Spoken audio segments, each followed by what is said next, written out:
Hi, I'm John Bagley. I'm the chair of the International Fundraising Consultancy. We're coming up to our 20th anniversary. We've been running for 20 years. We've had clients since the year 2000. And we're now running a series of vlogs in which we talk about the fundamentals of fundraising. This is the second one that we're putting up on Fundraising TV. And in these vlogs, what we're doing is talking about the basics of fundraising, those building blocks that everybody should know about. These will be a set which will cover pretty much all the basics you need to know. This is not how to do techniques. This is the things behind the techniques. So our second one is don't get between the donor and the beneficiaries, the people they're trying to help. It's very, very easy to put your organisation first and talk about how wonderful you are and really forget that what people are doing is giving to the donor. They need to hear about that donor. And as you know, one of the best ways of doing that is through stories. So even if you're doing a capital appeal and you're trying to raise money for a large building to be able to continue your work, to do it on a greater scale, even then you don't talk necessarily first about the building itself. What you talk about is what the building's going to do. Some years ago I worked on the Amnesty International Capital campaign. We were trying to raise money for new offices. And that's not an easy thing to do. People don't want to give necessarily to bricks and mortar.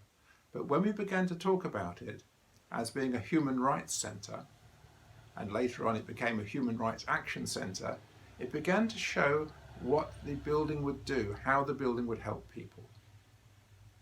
Still, the best way of enthusing those people, of moving their hearts, is to talk about those beneficiaries, and this is about the situation they're in.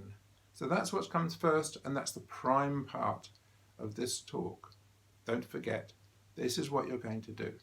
People give to people, not to organisations. So let me give you some practical examples about bringing the donors closer to the beneficiaries so they can really see and experience those beneficiaries. One of the key ways of doing this is simply through video, so they can look and see exactly what the situation of those beneficiaries is. Another one, fairly straightforward, is to have open days, so people can come round to see what work you do, to see it in action, and to experience it taking place. And this can move hearts and minds a lot. There are various ways of doing open days. Simply coming and looking on a certain day allows you to prepare your staff, to get a tour ready, to begin to have people prepared to talk about the work that you do, and to be prepared on that day to involve the donors, perhaps in the work themselves, perhaps as a day of volunteering. This can make a huge difference to your fundraising program.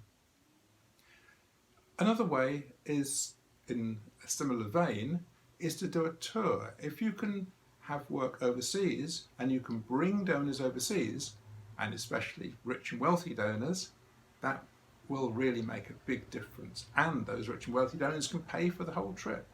And that can be an experience which they can't get elsewhere. And often is experiences that wealthy people are looking for.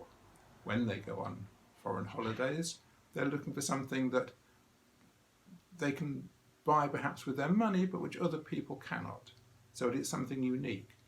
And often the kind of tour that a charity can offer is something that's absolutely unique and will really make a huge difference to them. I know that you can't always show the beneficiaries. Sometimes this is the last thing you should do. You cannot have them there with donors coming and peering at them as if they were some sort of show. Years ago I worked for the organisation Freedom from Torture, and there we couldn't show the therapists working with the beneficiaries. And it was very hard also to allow those beneficiaries to come and talk to potential donors. We had to be very, very careful with that. So we used to take a group of half a dozen potential donors or actual donors through the premises when there was no one else there. We went to empty offices office after office. But in each of those offices, we told a story. We told a story of somebody who had been helped and how they'd been helped and what a difference that had made. And this, after a few visits to different offices, where different kinds of stories could be told about the therapists who work there and the results of their work, would really make a huge difference. And then at the end, we would sit round together with the director and she would talk about the work that she did with a beneficiary and in general, and then sit and answer questions that the donors or potential donors may have. And very often then we used to look for those people to sign up on the spot to make a monthly gift to us. And this worked exceptionally well. You can use your field staff or your director to launch appeals or campaigns and to talk about what they've seen and experienced. But what they're doing is introducing the beneficiaries. They can talk about how they felt when they saw the situation, how they felt when the situation had been dealt with and has improved, the good work that you do. But what they can't do is just to talk about themselves. It's very, very easy to do that. Or to talk about the organisation. Who really cares at the end of the day whether the organisation is going for 20, 30 years or 100 years? Doesn't matter very much. Tends to matter more in the press than it does anywhere else. Because these anniversaries make dates to hang ideas and hang thoughts and hang news on. But for the donor, the person who you're asking for money, what is important is the beneficiaries.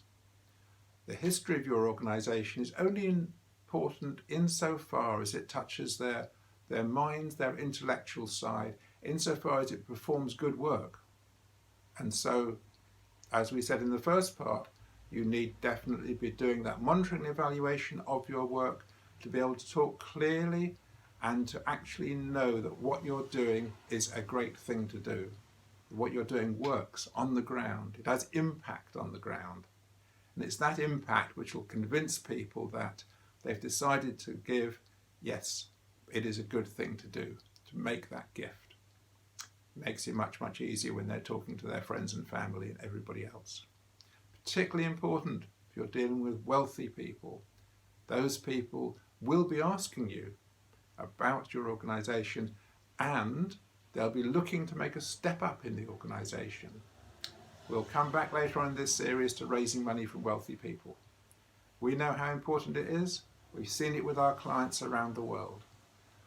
Our experience here is drawn from our 12 offices around the world. We're a truly global organisation in that respect. And what we've found is these principles that we're going to be talking about, all 20 of them, are fundamentals. Whatever country you're in, they hold true. And we think that this will be helpful. We hope it'll be helpful to you and to other fundraisers everywhere. So thank you for taking the time. Thank you for listening. Don't forget to look at our website, which is www.groupifc.com. Group IFC is all one word, by the way. Great. Thank you very much. Bye.